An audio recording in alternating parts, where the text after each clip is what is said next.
Hello tout le monde et bienvenue sur Antipopcast, j'espère que vous allez bien. Aujourd'hui on se retrouve pour un nouveau face à face. Je suis toujours accompagné de William, comment tu vas? Ça va et toi François? Ça va bien, encore Ouais.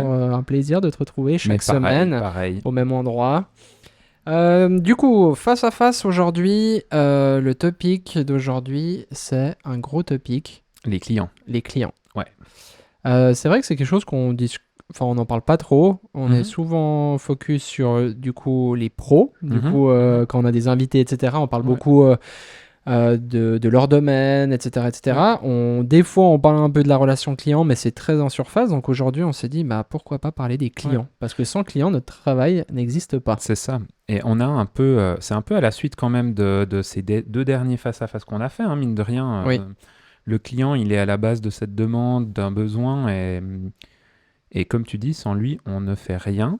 Et on est d'ailleurs nous-mêmes un peu des clients aussi, à notre tour. Et il ne faut pas l'oublier, parce qu'en fait, je pense que la tendance de tous les milieux professionnels et le nôtre ne fait pas exception, c'est qu'en fait, quand on dit à un créatif les clients, ce mot-là, je ne sais pas ce que ça évoque chez la personne, mais j'ai l'impression que c'est majoritairement des sentiments plutôt négatifs.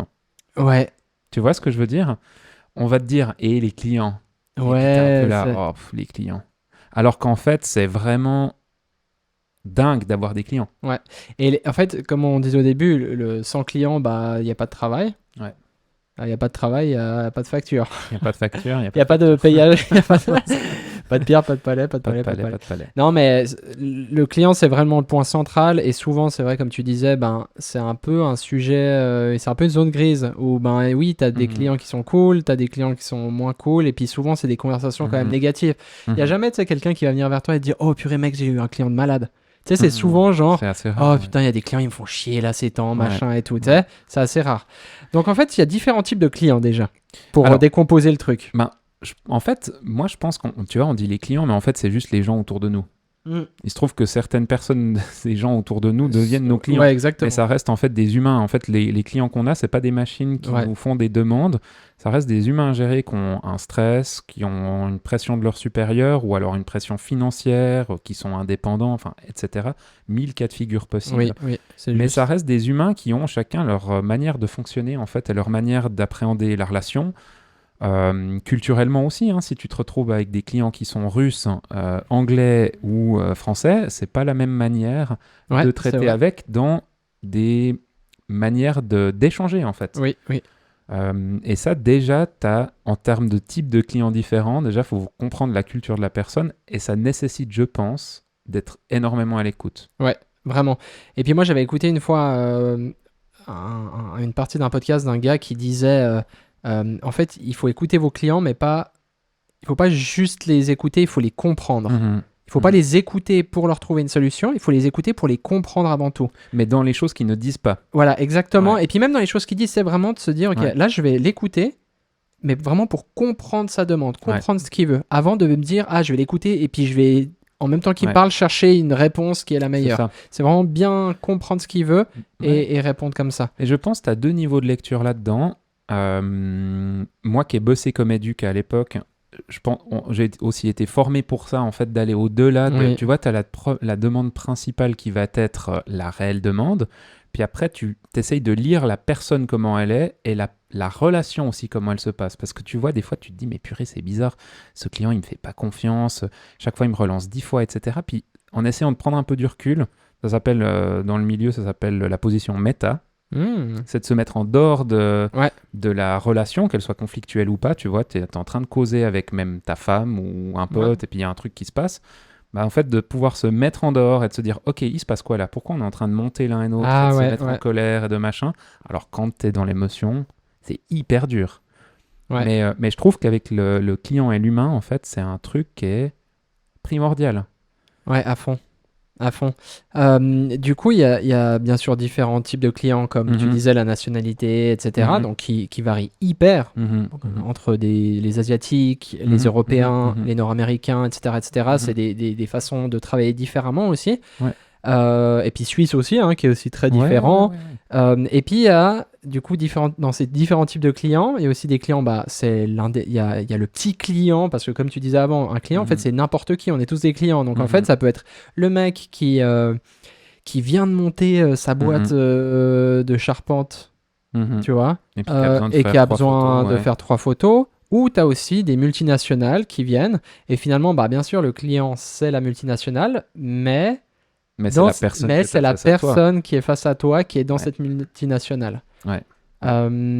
Et puis ça, c'est très différent quand même, la relation que tu as avec.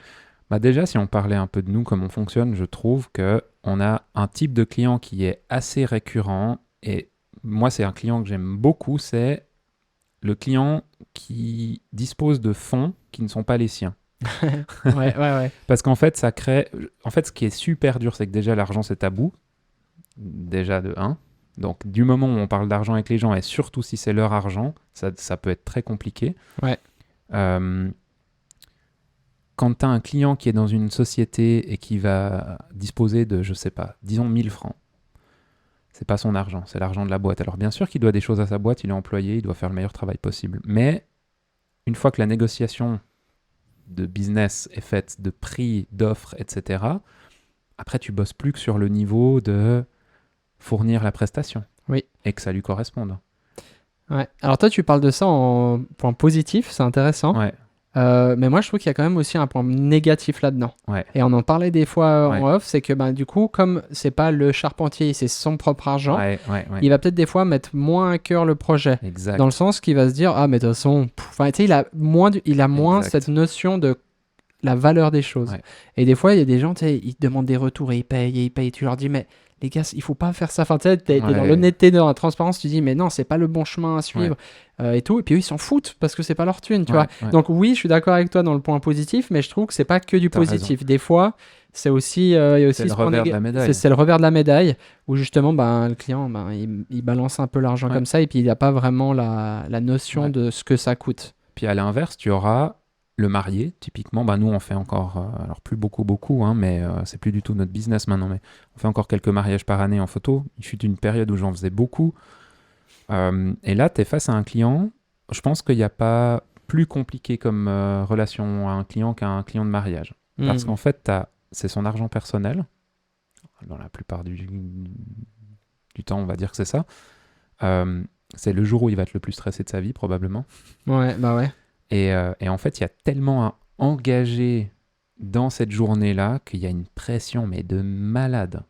Et en fait, tu abordes déjà ces 2 types de clients, on va dire, si on pouvait cataloguer les gens d'une manière totalement différente. Il y en a un, une fois que tu as réglé les trucs un peu techniques et tout, c'est bon, ça roule. Puis en principe, il n'y a pas trop d'émotionnel. Le gars, il va pas se marier, tu vois, dans une boîte. Enfin, il fait son taf. Si ça se passe pas bien, il se fait engueuler par son chef. Et puis, non, tu vois. Alors que le gars qui se marie et puis qui a trouvé un photographe, puis il se trouve qu'en fait, le gars, c'est un connard et puis la femme, elle est pas contente parce que, enfin, tu vois, t'as un autre truc. C'est le seul jour où tu fais ça. Enfin, bref. Ouais. On va pas épiloguer là-dessus, mais je pense que déjà là, t'as 2 manières différentes de voir le truc. Aussi en relation avec l'ancien podcast qu'on a fait sur le pricing, où là, qui paye ? Déjà, ça pose déjà une grosse base. Ouais. Je trouve. Oui, c'est juste. Il y avait Meifa, qui est toujours fidèle à nos podcasts. On te remercie beaucoup, Meifa, qui nous a écrit un message et qu'elle nous parlait elle nous a dit que ce serait intéressant de parler de la négociation client aussi. Ouais. Donc ça, c'est aussi un gros topic. Mais franchement, moi, dans ma vie professionnelle, les 2 choses qui me demandent le plus d'énergie, c'est la négociation en permanence avec les clients et avec mes collègues. Ah ouais. Mais je pense que c'est le cas de la plupart des gens. En fait, on passe nos vies à négocier. Ouais. À négocier avec nos enfants, notre femme, nos amis, notre famille, enfin voilà. La vie est négociation en fait, un bout, tu vois. C'est intéressant. Mais tu pourrais un peu plus creuser dans le sens que pourquoi ça te prend autant d'énergie de négocier avec un client ? En fait, ça m'en prend beaucoup, mais ça me donne beaucoup de satisfaction aussi. Ouais. Parce qu'en fait, alors moi je suis quelqu'un qui a un gros problème avec le conflit. Ouais. C'est quelque chose qui m'est très difficile. Le conflit est insupportable pour moi. Donc en fait, je vais avoir tendance plutôt à m'oublier, à prendre sur moi, à faire bonne figure, bonne façon, etc. Et à me dire, je vais pas en tenir rigueur, même si c'est l'autre qui, entre guillemets, a tort, selon ce que je pense. Ouais.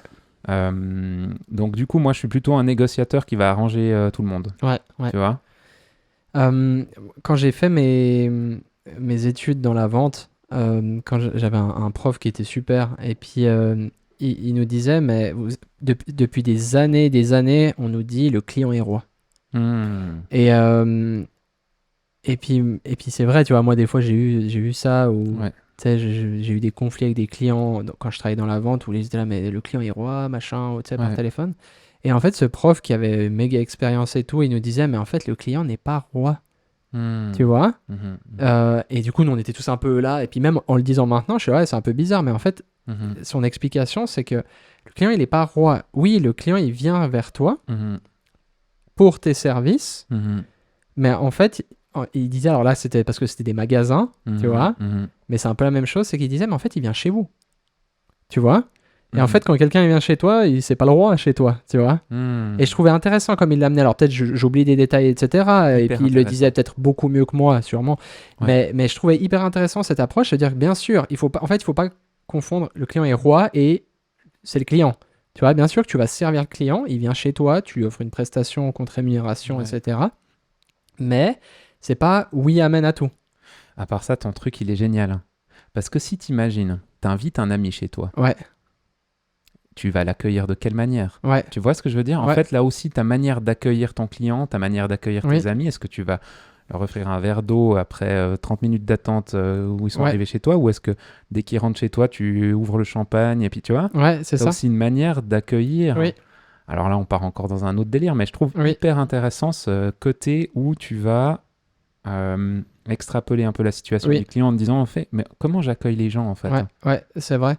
Et puis pour continuer ce que je disais, c'est que du coup il vient chez toi, donc bien sûr c'est ton invité entre guillemets. Alors attention, hein, là il faut vraiment prendre des pincettes avec tout ce que je dis parce que c'est une image, c'est très imagé.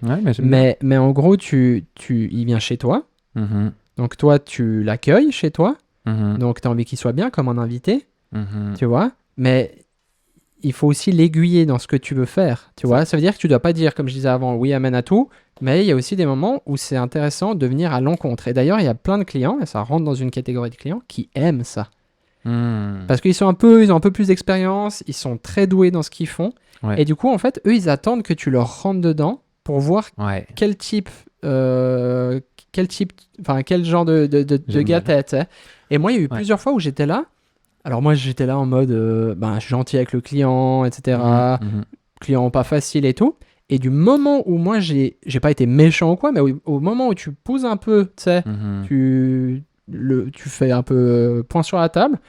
Et en fait t'es là, en fait moi c'est ça on va faire comme ça on va faire, voilà. Et puis en fait le client tout d'un coup, bam, ça décroche tout et le client maintenant t'écoute. Bah ça, c'est un type de client hyper intéressant. On en a eu un dernièrement ensemble. Mais en fait, ce qui est ouf, c'est que tu le sais pas, tu vois. Non. Donc des fois, tu es là et tout d'un coup, moi, j'ai un peu une petite étincelle qui s'allume et je suis là, mais attends, il faut que je lui réponde ça comme ça parce que j'ai l'impression que c'est comme ça qu'il est. Alors par contre, il faut sentir, hein, parce que si tu rentres dans un client et puis que tu vois, il est pas prêt aussi à ça et que t'as mal jaugé, bah tu peux avoir des problèmes. Mais des fois, en fait, pour revenir à ce que je disais en général, c'est que le client, bien sûr, c'est lui qui paye, du coup, il va avoir le dernier mot, mais toi, ton rôle en tant que prestataire, c'est lui offrir la meilleure prestation. Or, la meilleure prestation, c'est pas forcément celle qui va dire. Parce que lui, il a son expérience, il a son background, il a ses idées. Puis toi, tu en as d'autres. Tu as ton expertise, tu as tout ça. Tu vois ? Moi, quand je vais dans un magasin de peu importe, je vais acheter un whisky, je vais pas forcément aller chez Denner. Je vais aller en fait dans un magasin où on va me conseiller parce que je cherche ce conseil. Tu vois ? Donc j'ai l'impression que c'est aussi la même chose dans nos domaines. C'est-à-dire que moi, si maintenant je suis ton client, je viens chez toi, William, parce que je me dis en fait, voilà mon idée. Maintenant, j'attends aussi de toi que c'est pour ça que je vais payer. En fait, je vais pas payer pour que tu sois mon appareil photo. Tu sais, des fois, j'ai l'impression, les clients sont aussi un peu comme ça, c'est qu'ils te payent pour être parce que tu as du matos. Tu vois, et du coup tu sais filmer, t'as du matos, on va te prendre et puis voilà les idées. Mais ça je déteste, tu vois. Moi si je viens chez toi, c'est parce que j'ai envie d'avoir cette empreinte unique que t'as. Ben déjà on en revient à c'est de l'humain, hein. Bah, des fois le conflit, je pense que le conflit n'est pas forcément négatif, hein. Il y a du conflit sain et il y a du conflit qui est pas sain, tu vois. Conflit, ça veut pas forcément dire que... je pense qu'il y a une confrontation d'idées ou une confrontation, tu vois. Par contre, quand ça part où le dialogue est coupé et qu'il n'y a plus rien de possible, bah c'est un peu dommage, c'est que c'est raté, tu vois. Ouais, c'est un gros morceau Là, quand même. Éviter les conflits, c'est un gros morceau parce que... Bah il faut aussi être clair avec ça. En fait, dans notre vie, on va pas éviter les conflits.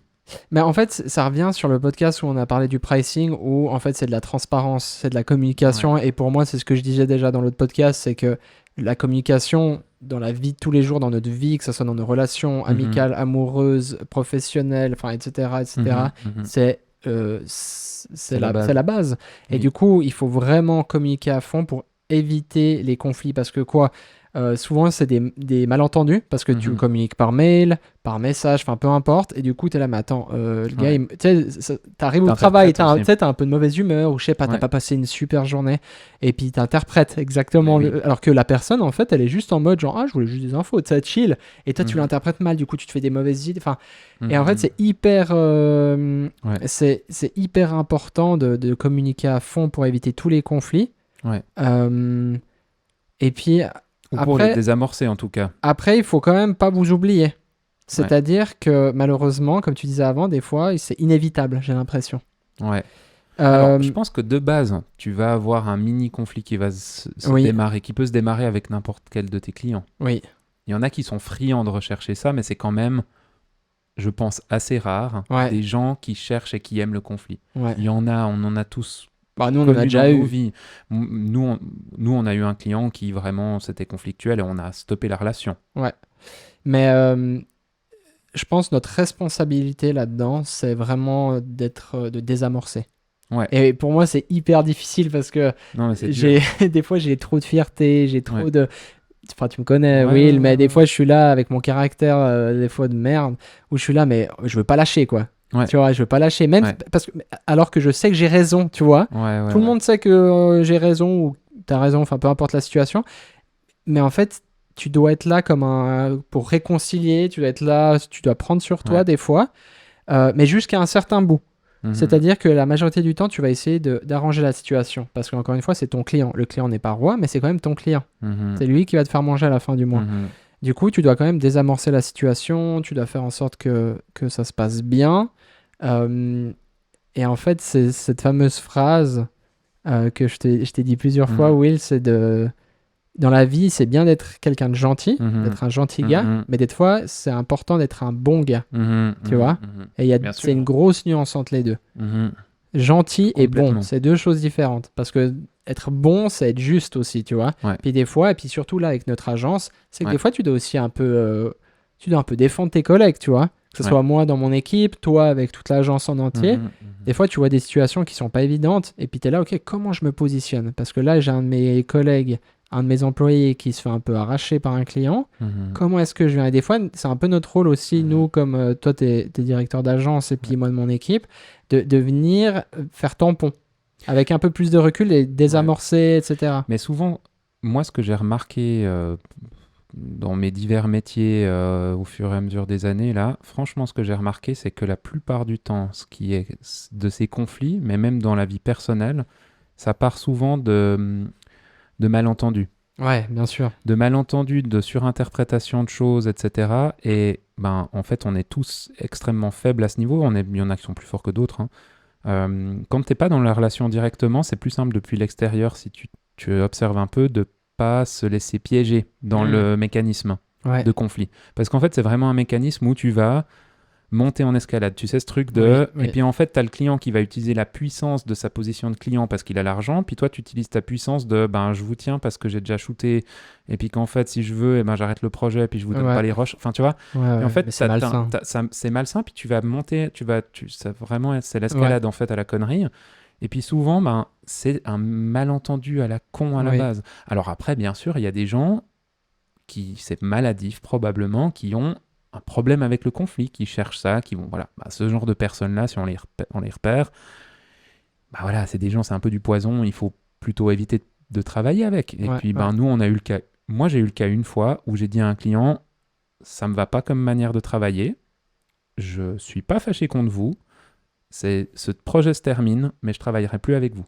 Ouais. Mais il n'y a pas de problème. Je vais pas parler mal de vous. Mais voilà. ça, c'est même plus fort que je trouve de parler mal. Moi, même si je suis dans sa position et la personne, elle refuse, entre guillemets, mon argent ou mon futur argent, mais tu prends une claque. Sur la fierté du type et tout, t'es là, en fait, moi, j'ai pas besoin de votre argent, j'ai pas besoin de vous. Alors, avant d'en venir à ça, j'avais pas dormi 3 nuits. Bah oui, bah bien sûr. Non, mais bien sûr. Voilà, puis que c'est pas le but. Là, attention, là, on parle vraiment des points plus négatifs. Après, on va parler des points plus positifs. C'est extrêmement rare. Sur les centaines de clients qu'on a eu ces dernières années, quand même, c'est une personne. Tous les autres, il y a eu résolution de conflits, il y a eu, c'était pas des gros conflits, mais où il y a eu des trucs où vraiment il a fallu se dire, et ça partait quasiment tout le temps de malentendus. Ouais, exactement. Par mail, par message, d'un client qui a des collègues qui ont parlé d'eux, et puis tu vois, ça va vite les bruits de couloir, et puis les gens ont l'impression que... Bah là, on a eu cette semaine, en fait, on parle aussi de ça parce que cette semaine, on a eu plein de résolutions qui se sont produites et franchement, ça nous a beaucoup, beaucoup allégé. On a une vision des gens plutôt positive, je dirais. On essaye de garder une relation positive avec les gens. Mais cette semaine, on avait des gros morceaux quand même. Et on va pas donner de nom, on va pas expliquer la situation plus que ça, mais de dire, ben voilà, cette semaine, on est allé boire un café avec même pas un client, en fait, le collègue d'un client, qui n'était pas très satisfait de quelque chose qu'on avait fait, selon lui. Et puis, en gros... en fait, il y avait une incompréhension à la base. Voilà. On peut pas en dire beaucoup plus, si ce n'est qu'on était vraiment dans notre droit premièrement et qu'on avait fait les choses contractuellement complètement justes. Mais lui, il n'était pas au courant de ça. Il n'était pas au courant du contrat. Il ne savait pas comment ça se passait. Et en fait, cette personne-là a un peu...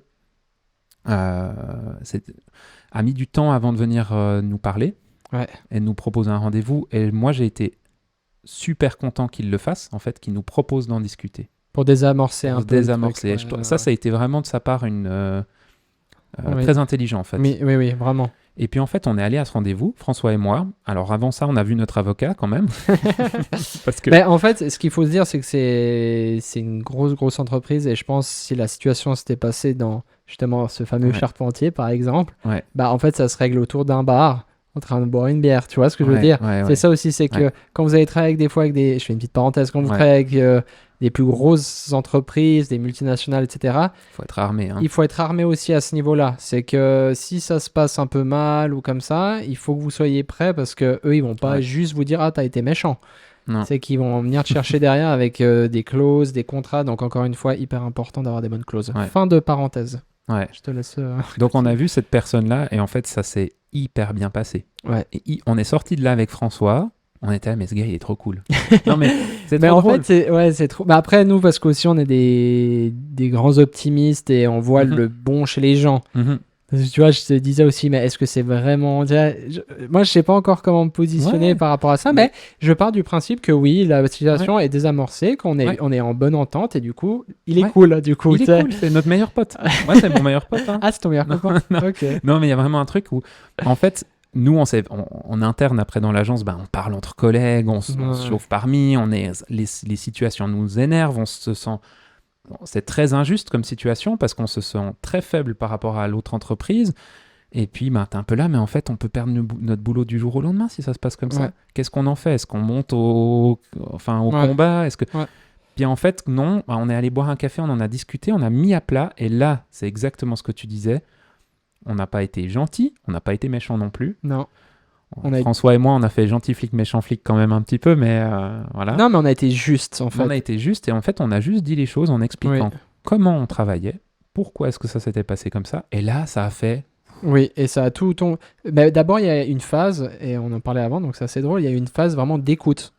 C'est d'abord eux qui vont expliquer leurs problèmes, etc. Donc, c'est important qu'il n'y ait pas de... Vous coupez pas la parole, etc. si ça vous arrive. J'espère pas, mais si ça vous arrive un jour, de vraiment laisser parler le client. Écouter ce qu'il a à dire et que aussi il voit que vous écoutez vraiment. Et puis ensuite, d'essayer aussi de comprendre sa vision des choses. Et après, d'adapter comme ça. Il y a un point vraiment cool que tu as abordé, qui est un peu passé comme ça, c'est que tu disais, nous, dans l'agence, on en parle, on se monte un peu, voilà. Ce qui est hyper important, c'est, je pense qu'il y a certains d'entre vous qui nous écoutent, qui sont indépendants, qui sont seuls. Et en fait, si ça vous arrive, bah, vous êtes seul. Et en fait, ce qui est hyper important, c'est aussi de vous entourer. C'est pas forcément des gens qui sont dans le même milieu que vous, mais quand même d'être entouré, d'en parler. Parce que des fois, que ce soit William ou moi j'ai ma vision des choses, je vais garder pour moi les choses, je vais être en mode, ah, il me saoule ce client, il y a ça, il y a ça, il y a ça. Et en fait, j'en parle à William, et déjà, juste d'en parler, je suis là, mais attends, t'es vraiment un trou du cul. Et puis après, quand toi, tu me dis, tu me dis genre, mais ça c'est comme ça, et puis ça c'est ça. Et puis en fait, tu désamorces aussi à ce niveau-là. Bah toi, tu te désamorces une première fois Ouais, parce je me que t'en parles. exactement. Et puis après, toi, tu désamorces. Mais parce que ça, on a de la chance parce qu'on est une équipe. Ouais. Et ça, c'est vraiment un bon point. Alors, ça veut pas dire que vous devez avoir plein de collègues et tout. Je dis pas ça. Si vous êtes indépendant et heureux, continuez. Mais entourez-vous de personnes de confiance à qui vous pouvez parler aussi de ces difficultés-là. C'est super important. Et je pense que c'est bien de pas le faire avec ses proches. Non, ouais, il faut pas le faire. Parce que moi, je le fais. Alors, un temps, quand j'étais indep, je le faisais avec ma femme. Et en fait, le problème, c'est qu'après, on parle que du boulot. Et en fait, elle se fait aussi du souci pour moi parce qu'elle voit que voilà, il y a une situation compliquée. En fait, c'est bien il y a des regroupements peut-être à faire avec d'autres professionnels ou enfin voilà, dans votre région, etc. Je pense que c'est vraiment une énorme richesse de pouvoir discuter de situations comme ça sans cracher sur les gens parce que ça va jamais vous servir. Non. Nous, on sait qu'en interne, quand on est vraiment fâché, on peut se permettre de dire parce qu'on a une confiance entre nous. Et en fait, on rigole de ça, on essaye de pas non plus de parler n'importe comment, hein, on garde un respect quand même pour les gens, mais on sait qu'entre nous, il y a une sécurité où on peut décharger son émotion, se dire « Ah mais chier !» Ouais, on peut. on a le droit de dire ça, chef. Les gros mots. On peut, et puis après, déjà on a déchargé, première étape. Ouais, c'est ça. On décharge à la bonne personne, pas auprès du client, enfin voilà. Puis après, on regarde la situation. Puis malheureusement, si vraiment il y a conflit, puis que c'est pas possible voilà. Ouais. Là, on a parlé des clients, mais plus la phase un peu négative. C'est vrai. C'est vrai. Du côté négatif du truc. Mais finalement, heureusement, si vous faites les choses bien, avoir un client, c'est cool. Et tu as des bonnes relations avec, etc. Nous, on a un peu cet ADN dans l'entreprise quand même d'être des gens assez ouverts, à vite sympathiser avec les gens, etc. Et alors, c'est trop bien, mais il y a quand même des fois une distance aussi. Enfin, comment tu gères... Bah voilà une question pour toi en fait, Will. Comment toi tu gères, parce que c'est toi qui nous a inculqué cette gentillesse face aux clients. Tu vois, tu disais avant, c'est mon meilleur pote, le client.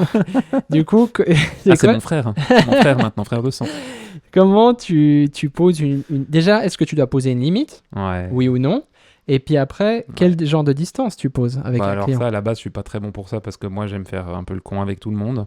Déjà donc moi, les premiers clients que j'ai eu quand même, quand je faisais les photos d'une soirée et puis que le gars il picolait le client et puis qu'il me tendait un verre, je picolais avec, tu vois. Puis je finissais sous la table avec lui. Alors c'est rigolo 2 fois quand t'as 21 ans. Et puis après il faut se calmer, tu vois, parce que sinon tu bosses pas avec les multinationales, tu vois. C'est dur. Alors ça dépend tellement du client. En plus il y a des clients qui sont devenus des amis avec le temps. Il y a des clients avec qui il y aura toujours une relation distante et puis en fait tant mieux, il y a un respect mutuel, c'est hyper pro, hyper pro, puis ça s'arrête à ça. Ça dépend tellement la personne que tu as face à toi, je dirais. C'est ça, et puis après ça sort, comme tu disais au début, un client en fait c'est un être humain, et cet être humain mais il a son caractère, etc. Il est peut-être pas social, etc. Il y a beaucoup de clients qu'on a que j'aime profondément, mais je passerai pas du temps avec eux de manière personnelle. En fait, je pense moi je dirais qu'il n'y a pas vraiment de distance à avoir avec un client. Il faut juste sentir les choses. Il y a des clients, tu sais que tu vas te dire, ah bah lui, on pourrait l'inviter à la soirée de la boîte, ou lui, tu peux proposer faire un after work, ou tu vois, des trucs comme ça. Et puis, tu as d'autres clients, tu sens que, méga bonne relation, mais chill. Vas-y mollo, tu vois. Pas trop ça se vous voit, ça, tu vois, mais méga bonne relation, hyper reconnaissant des deux côtés et tout, mais tu sais que c'est purement professionnel. Tu vois, dans les clients qui sont devenus avec le temps des potes, en fait, certains, en fait, moi je mets un point d'honneur quand on est en relation professionnelle, de leur faire bien comprendre, avec le maximum de transparence possible, que là, on est en train de parler boulot, et c'est pas parce qu'on est potes que je vais doubler la facture parce que je sais qu'ils sont potes et puis tu vois ce que je veux dire. Ouais, En fait, ouais. je vais bien leur montrer que là j'ai le cas de typiquement la première personne qui m'a donné du taf et qui m'a payé avec une machine à café. On en parlait dans l'épisode sur la liste sur le pricing. Lui, en fait, c'est un gars qui a bossé super bien dans sa vie, hein, qui bosse toujours super bien, qui a fait plein de boîtes différentes, qui a vraiment monté en puissance professionnellement, qui est quelqu'un que je respecte énormément et que j'aime beaucoup. Ce gars, en fait, quand la dernière fois qu'il a changé de job, l'année dernière, il a eu un très très beau poste pour une boîte suisse très intéressante. Et puis je l'ai félicité, en fait, mais je lui ai mis dans le message, vraiment, je te félicite de tout cœur, mais c'est pas parce que j'essaye de me placer comme prestataire à tes services, en fait. Ouais, ouais. Et puis, je sais plus, il m'a répondu. Bref, on s'est écrit 2-3 messages, mais vraiment, je voulais que ce soit clair, hein, qu'en fait, il y avait la personne, l'humain d'abord. Je suis content pour toi. Si tu me donnes du taf, je serai heureux de le faire avec toi. Si tu m'en donnes pas, il y aura aucune frustration. Mais tu vois, ça revient à la communication. Communication. Alors que le gars, tu te dis, ah bah je le connais bien et tout, il y a moins besoin de communiquer, mais vraiment, c'est le contraire, tu vois, tu lui as dit ça, quoi. Donc je trouve ça beau. Les personnes, cool. quand tu es proche d'un client, c'est presque ça le risque pour moi, je trouve. Ouais. Quand tu es distant et puis que tu gardes un truc hyper pro, en fait, tu sais que voilà, ils vont te remplacer, ils te remplacent, ils veulent bosser avec toi, ils bossent avec toi. Enfin, c'est ok, tu vois. Par contre, quand tu as un mec qui est devenu un pote, puis tout d'un coup, tu vois qu'il engage un autre photographe, parce qu'en fait, il a le droit. Hein. Ouais. En fait, moi, je préfère lui donner cette liberté-là. Oui, puis, te détacher de ça. Ouais. Pas rester en mode, il doit rester avec moi parce qu'on est potes et en fait, il doit rien.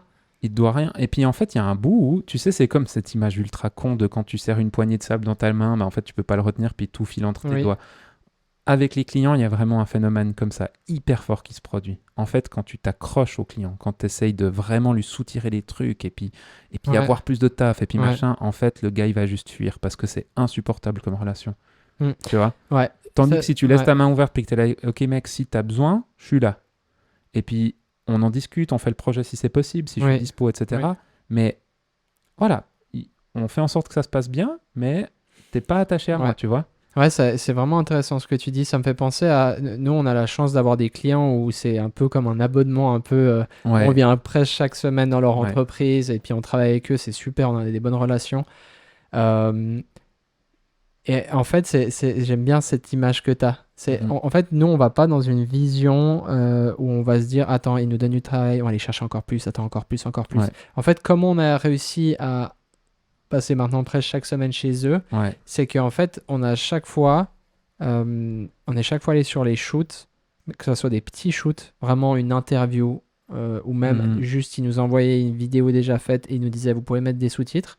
En fait, on a été fidèles dans les petites choses. Et du coup, après, derrière, on a eu la chance de voyager avec eux, de faire des gros projets et tout ça parce qu'on était fidèles dans les petites choses. Alors, c'est pas du tout pour nous lancer des fleurs ou quoi, mais je pense que c'est un encouragement pour tout le monde de se dire, en fait, c'est bien d'être fidèle dans les petites choses pour pouvoir être fidèle dans les grandes.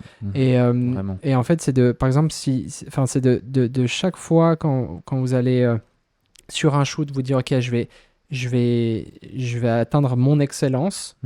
Et je vais faire les choses dans l'excellence sans penser à après. Vraiment, je me focus sur cette interview, sur cette vidéo promotionnelle, sur ce clip, peu importe ce que vous faites, mais focusez-vous sur vraiment ce que vous avez sous les yeux avant de penser à plus tard, plus grand, plus machin. Vraiment, travaillez dans l'excellence là-dedans. Et en fait, les clients, ils vont le voir parce que vous donnez tout votre cœur dans un projet. Et même si c'est un projet de merde, parce que mettre des sous-titres, c'est pas ouf, quoi. Tout le monde le sait, non, tu vois. Mais en fait, en le faisant avec excellence, derrière, le client, il est là, ok. Le gars, en fait, peu importe, ou la meuf, peu importe, si je lui donne des sous-titres, si je lui donne une pub qui va faire le tour du monde, si je lui donne ça, il travaille de la même chose. Et c'est ça la force. En fait, on dit souvent, il n'y a pas de saut métier, mais en fait, pour moi, il n'y a pas de saut mandat. Tu vois ce que je veux dire ? Complètement. Et des fois, alors nous, on fait quand même des projets quand même maintenant plusieurs milliers de francs, etc. Et puis des fois, on en rigole, on est là, bon, ça c'est un petit projet, quelques milliers de francs, et puis t'es là. Alors, on en rigole, parce qu'on n'est pas comme ça. mais en vrai, il n'y a pas de petits projets. Il n'y a pas de petits projets. Et c'est pour ça que même si, par exemple, là, si vous nous écoutez, vous commencez un peu dans la photo, la vidéo, autre chose, mais prenez vos petits mandats même si c'est 50 francs à un pote et tout, faites-le avec tout votre cœur, parce qu'en fait, ça va vraiment après découler sur toute votre carrière. Cette relation client, en fait, cette relation client, elle commence déjà avec des potes autour de vous, quand vous allez leur faire des petits shoots, etc. Faites-les à fond, donnez tout ce que vous avez, et puis... Puis il y a peut-être un moment où en fait on devient aussi fatigué de certains types de travaux. Nous, il y a des choses qu'on ne peut plus faire en tant qu'entreprise parce qu'ils sont trop petits. En fait, on perdrait de l'argent. Mais réellement, on perd de l'argent. Il y a des projets qu'on fait où la boîte dépense de l'argent pour les faire. Ça, c'est fou. Mais c'est trop bien parce que du coup, ça laisse la place. Et on en a déjà discuté lors du pricing. On avait discuté dans d'autres épisodes. Ça laisse la place à ceux qui sont plus petits. Et qui viennent, et qui arrivent sur le marché, et qui commencent, etc. Comme les agences qui sont plus grosses que nous, les grosses agences, elles nous laissent de la place à nous après, etc., etc., etc. Il y a de la place pour tout le monde. Moi, il y a un truc, une phrase qui m'a hyper fait réfléchir. Dernièrement, je crois que c'est Gigax qui nous a dit ça. Il me semble que c'est Gigax. Oui, c'est Gigax. Salut Adrien, t'écris des livres ? Il va t'écrire des livres alors. Il m'a dit, il faut toujours que tu imagines que les gens sont au max de leur capacité. Ça, c'est un truc dont, en fait...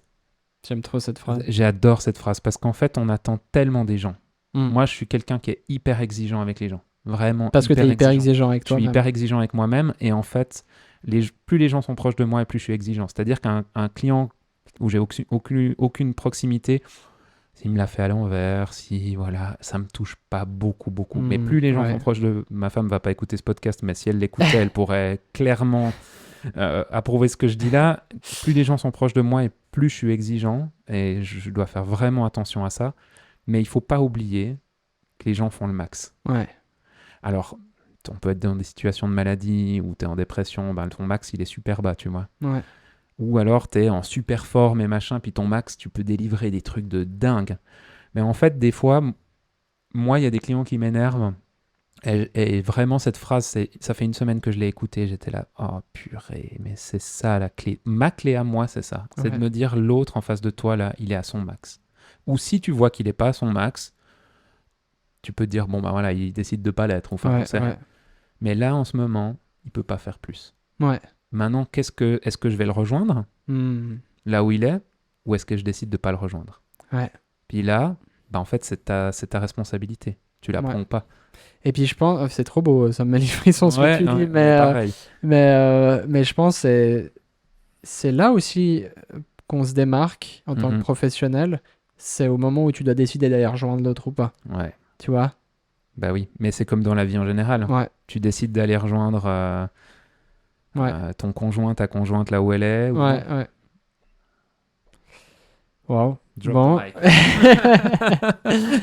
Voilà, les amis, je crois qu'on a fait un peu le tour. On va pas broder plus là-dessus. Je trouve que c'était joli de finir là-dessus.